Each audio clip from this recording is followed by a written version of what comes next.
बिस्मिल्लाहिर्रहमानिर्रहीम। तीन नुकरी reporters bench एक बार फिर सुप्रीम कोर्ट से आपके साथ हाजिर है। और नाजरीन, ताज़ा तरीन इतलात ये हैं कि पाकिस्तान तहरीक इंसाफ, जिसको सुप्रीम कोर्ट ऑफ पाकिस्तान ने नशिस्तें देने का कहा था और सियासी और पार्लिमानी जमात के तौर पर तस्लीम किया था, उनके ऊपर अब बैन लगाने का ऐलान हुकूमत पाकिस्तान ने कर दिया है। ये सारा प्लान क्या है, थोड़ा सा उससे आपको आगाह करते हैं। बेसिकली ये कानून के मुताबिक और आइन के मुताबिक किसी भी सियासी जमात अगर जिसके बारे में ये इल्ज़ाम हो कि ये पाकिस्तान की सोवरेनिटी के ख़िलाफ़, इंटेग्रिटी के ख़िलाफ़, या सादे लफ्ज़ों में कि मुल्क दुश्मनी पे उतर आई है या मुल्क की मुफाद के ख़िलाफ़, ये कौमी मुफाद के ख़िलाफ़ कुछ सरगर्मियाँ कर रही है, तो वफाकी हुकूमत उसके ऊपर पाबंदी आयद कर सकती है। लेकिन उसका तरीक़ाकार ये है कि वफाकी हुकूमत उस पर पाबंदी आयद करेगी और उसका नोटिफाई करेगी, उसको कलअदम करार देगी। साथ ही साथ 15 दिन के अंदर वो पाबंद होगी आइनी कानूनी तौर पर कि उस पाबंदी के ख़िलाफ़ सुप्रीम कोर्ट में एक रेफरेंस दायर करे।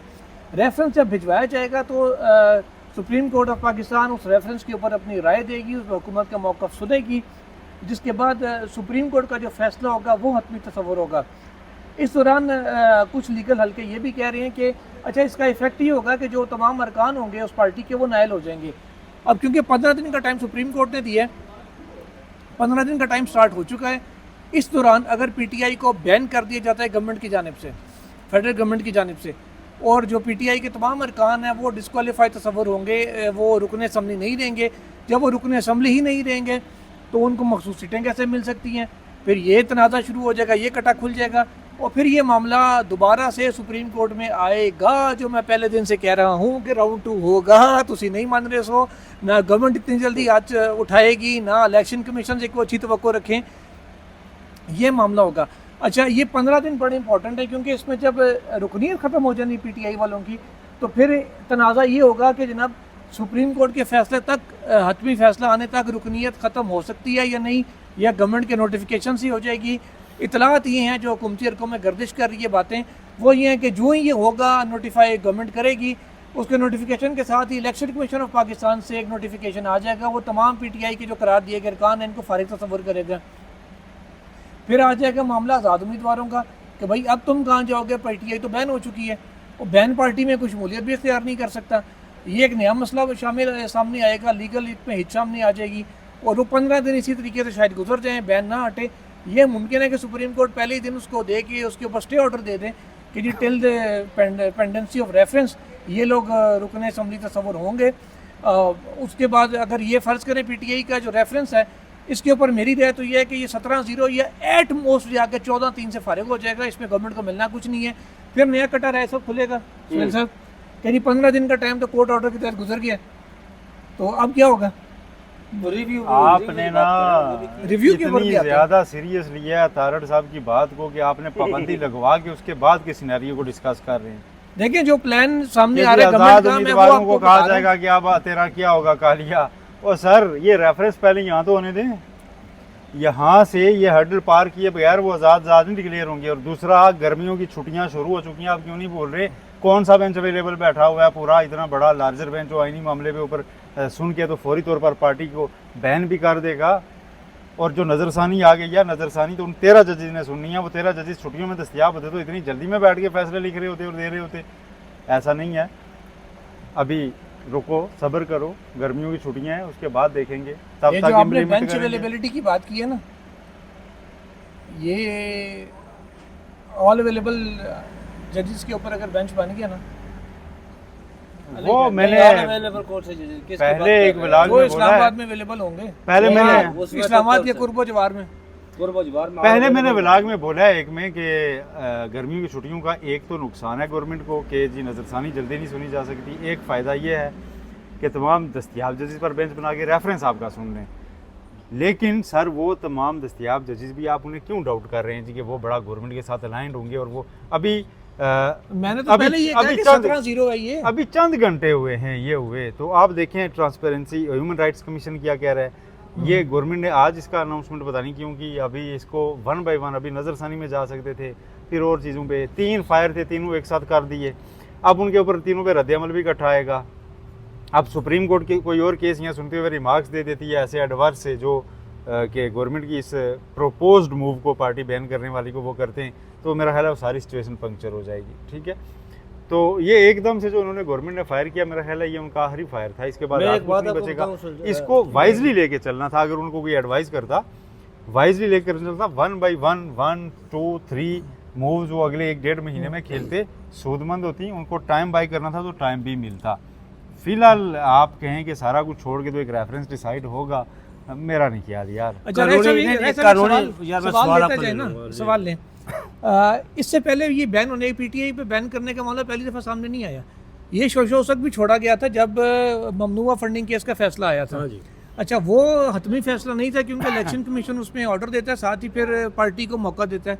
वो शो कॉज उन्होंने किया हुआ है, पीटीआई कह रही है हमने दोबारा शवाहिद देनी है, हमारे दफ्तर सील हैं, रिकॉर्ड के लिए टाइम दिया जाए।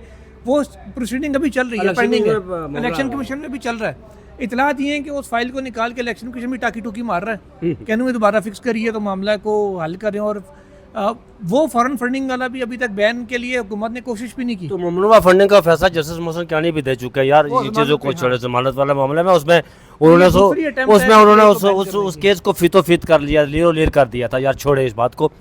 लेकिन मैं समझता हूँ कि जो सुप्रीम जो फुल कोर्ट ने जो फैसला दिया था ना, अदा तारड़ साहब और आजम नज़ीर तारड़ साहब, ज़ाहिर है बड़ा उनके साथ अच्छा तल्लुक है आजम नज़ीर तारड़ साहब के साथ, सुकनैर साहब आपका और मेरा भी। तो आप हर मामले में तारड़ साहब के साथ नहीं, अताउल्लाह तारड़ साहब के साथ मेरा तल्लुक नहीं है, और मैं ना कोशिश करूंगा उनके साथ कि किसी का तरह कोई तल्लुक बनाया जाए। तो तारड़ साहब, तारड़ बरदरान और नवाज शरीफ के नाम से लाका जो जमात है नून लीग अल मारूफ नून गुन्ने, कैसा रहा, लार्जेस्ट बेंच बनाए जी, फुल कोर्ट फैसला दे तो बहुत अच्छा रहेगा। खैबर पख्तूनख्वा और पंजाब हुकूमत के हवाले से जब नहीं वो 3-2 3-5 हो गया, 5-7 हो गया, नहीं जी तारड़ साहब यहाँ कहते थे इसी रोस्टर पर खड़े होकर देखिए जी फैसला फुल कोर्ट देगी तो बहुत अच्छा हो। कैसा दिया फिर फुल कोर्ट ने फैसला, ठीक दिया, मज़ा आया नहीं। उन ऐसा ना करें ना, ये नहीं होगा। अब फुल कोर्ट ने फैसला दिया तो फिर भुगते हैं ना आप 11-2 का फैसला है। और दूसरा बात मैं आपको बताऊँ कि जो फुल कोर्ट के फैसले के बाद ये आखिरी कील ठोका गया नवाज लीग में, और नवाज शरीफ वो इस फैसले के बाद वो अपने ही नाखनों से अपने कलेजों को नोच रहे हैं, और जनाब वो ऊपर दीवार से 7-8 मंजिल से गिर रहे हैं, और वो रास्ते में आते हुए जिक्र कर रहे हैं? जी मैं नवाज लीग की बात कर रहा हूँ, मैं किसी और का जिक्र नहीं कर रहा, मैं नवाज लीग की बात कर मैं रहा हूँ। उनका तारुफ आपसे पूछना चाहता आप। हाँ मैं तारफ़ करवा वाल दूंगा, मकीम। हाँ मैं तारफ़ करवा दूंगा। ये जाली मंसूर जो बनाए गए, मंसूर अलाज, जाली मंडेला साहब और जाली इब्राहिम लंकन साहब, अल मारूफ बाबू जी, आजकल मेरे ख्याल में वो आजकल मरी हाल मकीम मरी, और मुस्तकिल ठिकाना उनका हेवन फील्ड है। तो नवाज शरीफ साहब, ये आपके साथ ऐसा हुआ कि आप 10 मंजिला भारत से गिरे ना, तो अपने बचाव के लिए आपने जो भी आता है ना, ये कॉमन सेंस बात है, एक कॉमन बात है कि जब इंसान बहुत बड़ी बुलंदी से गिरे ना, तो फिर जान बचाने के लिए वो हर चीज़ को थामने की कोशिश करता है, भले नंगी तारू को हाथ लगा दे। आपने नंगी तारू पर हाथ डाल दिया है, गरीब आदमी के वाला- पीछे पड़ जाते हैं, हाँ। इस्लामाबाद में उनका हाँ। कोई घर नहीं है, कोई यहाँ काम पड़े तो मर ही जाना हाँ, पड़ता है। गरीब आदमी, आपने नंगी तारों पर हाथ डाल दिया है, जो आप जलकर मुस्लिम हो जाएंगे, आपको कुछ नहीं मिलेगा, जो मर्जी करो। ऐसे तुसी एक रेफरेंस दायर करो जनाब बैन वास्ते, दूसरा करो। और दिलचस्प बात है कि शायद खकान अब्बासी जो साबिक वज़ीर-ए-आज़म है, उन्होंने भी इसकी मुखालफत की वो भी है, मरी गए। अवामी नेशनल पार्टी ने भी मुखालफत की है, जमात इस्लामी ने भी मुखालफत की है, और ह्यूमन राइट्स पार्टी ने की भी भी बात मुखालफत चल की रही है। जी, पीपल्स पार्टी ने भी मुखालफत की है। अच्छा, मैं अवामी नेशनल पार्टी के हवाले से एक बात करना चाहूँगा। 1976 में उनके खिलाफ जब ये नेशनल अवामी हैदराबाद पार्टी ट्रिब्यूनल NAP होती थी, उन्होंने उनके खिलाफ ये ज़िंदगी पाकिस्तान की तारीख में एक ही दफ़ा हुआ है कि आया था, रेफरेंस दायर हुआ था और उनको बैन किया गया था नेशनल अवामी पार्टी को। फिर उसी की आदत ने ANP बना ली थी, अवामी नेशनल पार्टी। वो नैब थी, अब ANP होगी, उन्होंने N और A को आगे पीछे कर दिया। तो वो खुद डसे हुए हैं इस चीज़ के। मेरा यार नहीं ख्याल उनको कि सुर्खिये ANP कहते होते थे, हाँ जी। उनके नजरियात को पाकिस्तान में कलअदम समझा जाता था, उनकी वफादारी को आज तक क्वेश्चन किया सोशलिस्ट। जाता है। दूसरी तरफ जो उलमा कराम थे, उनको तो पाकिस्तान का वली वारिस बना दिया गया ना, जो उस वक्त पाकिस्तान के क़याम के मुखालिफ थे। हाँ। इन लोगों को तो उस वक्त पाकिस्तान छोड़ने पड़े, क्या क्या करना पड़ा उनके अपने नज़रियात की वजह से। वो जो जिनको सुर्खे कहा जाता था ना, उनकी बहरहाल मुश्किलात पाकिस्तान में ज़्यादा रही हैं और आज तक ज़्यादा हैं।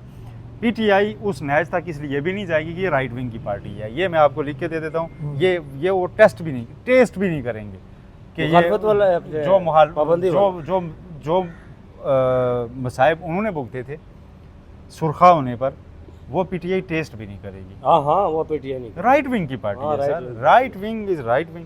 और ऐसा ये होगा भी नहीं। और दूसरी बात यहाँ पर जी भले जो अच्छा वो आइन का आपका आर्टिकल 17 की शिक 2 भी पूरा बताती है कि एक प्रोसीजर है जिसके तहत आपको सुप्रीम कोर्ट में आना पड़ता है, फिर यहाँ पर साबित करना पड़ता है जी कि इस सियासी जमात ने मुल्क की सलामियत के ख़िलाफ़ काम किया उस आइन के आर्टिकल 17 शिक 2 के तहत, और फिर यह भी साबित करना पड़ता है जी कि इसने ऐसी किसी तंजीम से फंडिंग ली है जिसको पाकिस्तान में बैन है। तो हजूर वाला इस्लामाबाद हाई कोर्ट उस पर फैसला पहले दे चुकी है ममनुआ फंडिंग में, जिसमें जस्टिस मोहसिन कियानी ने कहा था जी कि कोई मस्जिद में अगर पैसे देता है तो अगर वो चोरी करके लाता है पैसे तो उसके तल्लक वो जो एक मशहूर आदमी थे कोई पता नहीं कौन से जिन्होंने क्रिकेट करवाया था, वो जो मामला है ना वो मामला इस तरह से है कि वो FIA ने एक फॉरेन फंडिंग की तहकीकात शुरू की थी। इलेक्शन कमीशन वाला मैटर अलग है, फॉरेन फंडिंग का जो इमरान खान को मुलजिम बनाया गया था उसमें वो अलग था, वो उसमें जमानत के केस में था फैसला। बारह सोहेल साहब ये ANP तो खुद डसी हुई है, वो कभी सपोर्ट नहीं कर सकती। नहीं, कोई भी लेफ्ट विंग की कोई पार्टी नहीं करेगी। MQM भी बहुत मुश्किल से इस फैसले के साथ आएगी। ये फैसला PTI के रद्द-ए-अमल से पहले जो ओवरऑल रद्द-ए-अमल आएगा उसके बाद मेरा ख्याल है नून लीग दोबारा इसका जिक्र नहीं करेगी। वजह आपको मैं बताता हूँ, तो ये शुरू तहरीक लब्बैक पाकिस्तान को सियासी बैकिंग ही नहीं है। पाकिस्तान में सियासी जमातें उसके साथ खड़ी नहीं होती। PTI दौर में शेख रशीद साहब ने आगे प्रेस कॉन्फ्रेंस में अचानक ऐलान किया जी कि हमने TLP को बैन करने का फैसला कर लिया है। बिल्कुल, वो जब इनका धरना आ रहा था और गुजरात में थे तो लोगों ने कहा जी आप उनके साथ डील करेंगे, बैन नहीं कर सकते, ठीक है, नोटिफाई कर दिया। और उसके बाद वो उसके बाद फिर आगे उन्होंने फॉलो नहीं किया। हाँ ठीक है। अच्छा शुरू छोड़ने का मैं वो आज भी फैसलाबाद बैठी है। शुरू छोड़ने का मकसद ये था जी कि पहले जब सुप्रीम कोर्ट ने इस वाले फैसलाबाद धरने में भी एम्बुलेंस से रुक रही है, बड़ा मसला हो रहा है, पूरा शहर में कड़मास मचा हुआ है। और जो जस्टिस काजी फायज साहब आप चीफ जस्टिस काजी फायज हैं, गवर्नमेंट वही है इत्तेफाक से। पंजाब में भी नून है, मरकज में भी नून है, ठीक है। 100 मोट हो जाता। अच्छा ये शुरू छोड़ने का आपने पूछा था, शुरू इसलिए छोड़ी गई जब सुप्रीम कोर्ट ने फुल कोर्ट ने फैसला दिया तो पहले यहाँ एक शोशा छोड़ा गया जी कि वो फॉरवर्ड ब्लॉक का वो 41 में से कुछ 39 लोगों ने जमा करवा दिए, 39 लोगों ने बैन अल्फी जमा करवा दी वहाँ पर। तो अब एक नई उस शुरली छोड़ी गई जी मार्केट में के बैन वाली शुरली, ताकि किसी न किसी तरीके से यार जो लोग 41 लोग जो वो थे मेंबरान असम्बली जिन्होंने बड़ी मुश्किलात मसाइब तकलीफ़ें देखी, वो मस्ती खेर भी ज़्यादा में जो कहता है कि मैं हम आग और खून का दरिया अबूर करके यहाँ तक पहुँचे, ख्वाजा साहब हम इस तरह नहीं आए, वो भी इसमें शामिल है यार। अच्छा ये सनम जावेद के वाले से बात ना करें तो बड़ा गलत होगा। तमाम मुकदमा से लाहौर पंजाब से वो जो फारिग होगी, पंजाब पुलिस ने कह दिया हमें इनकी ज़रूरत नहीं है, तो फिर वो इस्लामाबाद आ गई, इस्लामाबाद से डिस्चार्ज होगी, अब बलूचिस्तान पुलिस लेने के लिए आई हुई है। सुहेल साहब उनको हाई कोर्ट में तलब किया गया था आज, तो क्या अभी की इतलात के मुताबिक उनको हाई कोर्ट पहुंचा दिया गया था, इस्लामाबाद हाई कोर्ट में पेश किया गया। अब देखना है उसके ऊपर क्या होता है। अब इसी दौरान एक जस्टिस तारिक महमूद जहांगीरी साहब का पिछले दिनों एक और शेख रशीद के केस में फैसला आया कि वकूआ कहीं और जहाँ का वकूआ हो उसका दूसरी जगह पे मुकदमा नहीं हो सकता। अब उसी इस्लामाबाद हाई कोर्ट के सामने उनको पेश किया गया। लेकिन पाकिस्तानी अदालतों का ये बड़ा अलमिया है कि सुप्रीम कोर्ट या इस्लामाबाद हाई कोर्ट का फैसला नहीं होता, वो फलां जज का फैसला होता है, दूसरे जज के पास पेश करते हैं, वो रिमांड उठा देता है। ये बड़े मसाइल होते हैं। तो फैसले आने के बाद भी वो फैसलों की जो है ना वो बोलते नहीं है फैसले फिर। ह्यूमन राइट्स ने भी लेकिन वैसे एक सवाल मैं ज़रूर उठाऊंगा कि ये वैसे अभी चलते हैं हाई कोर्ट सनम जावेद से मिल के पूछते हैं कि उनके पास ऐसे कौन सी गिदड़ सिंगी है कि बैक वक्त पूरे लाहौर में भी उन्होंने तबाही मचा दी, गुजरे वाला फैसला एक वो नहीं है सर यहाँ पर वो सारे हैं। चले के वाले से इस्लामाबाद हाई कोर्ट से आए हैं तो एक और बात करते चलें। इस्लामाबाद हाई कोर्ट के एक और जज आज़ाद मर्श जज जी खत के जो है ना आथर्स में से एक जज हैं जस्टिस सरबाब मोहम्मद ताहिर, टेरियान वाइट केस के रुकन भी थे ये बेंच के, उनके खिलाफ भी अब रेफरेंस आ गया। और उसमें रेफरेंस आना बात नहीं है, इसमें रेफरेंस लाने वाला बड़ा यार वो देखिए। और जिसने जनरल बाजवा के खिलाफ भी लाया था वो लाने वाला कौन है? रियाज हनीफ राई साहब हमारे मोहतरम दोस्त। अब से थोड़ी देर पहले यहाँ मिले थे तो तब नहीं उन्होंने बताया कि शायद हम सवाल पूछेंगे, जाके उन्होंने मुझे मैसेज कर दिया कि ये रेफरेंस है।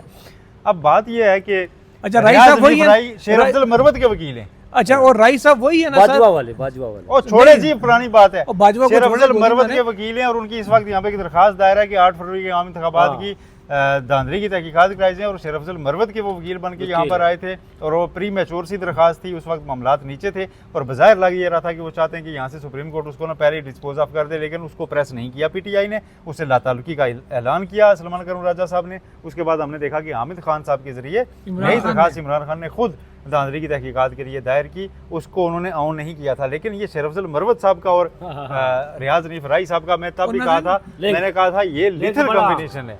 ये राई साहब के वाले से एक लाइन में आपको बता दूं, राई साहब को आपको पता है कि वो राई साहब का कहना है कि मुझे उठा लिया गया था और फिर ये जो प्रैक्टिस एंड प्रोसीजर लॉ उन्होंने चैलेंज किया था और रिव्यू ऑफ जजमेंट एक्ट उन्होंने चैलेंज किया था, उस पर वो कहते हैं जी मुझे उठा लिया गया, मारा गया। उन्होंने पूरा एक सुप्रीम कोर्ट में बयान दिया था कि जी मुझे जनाब कपड़े उतार के तशद्दुद किया गया, पूरी कहानी उन्होंने सुनाई थी। वो बंदियाल साहब आगे उन्हें सब्र करने का दर्स देते रहे। तो बहरहाल अब राई साहब ने काफ़ी मेरे ख्याल सब्र कर लिया, उनका पे मना लबरेज हो गया तो उन्होंने रेफरेंस फाइल कर दिया। बहरहाल ये नाज़रीन आपको मज़ीद अपडेट्स भी इंशाल्लाह शेयर करते रहेंगे। आज के लिए इतना ही, दूसरी वीडियो के साथ भी हाजिर होंगे कुछ अहम इंकिशाफात और कुछ अहम चीज़ें लेकर। टिल देन अल्लाह हाफिज़।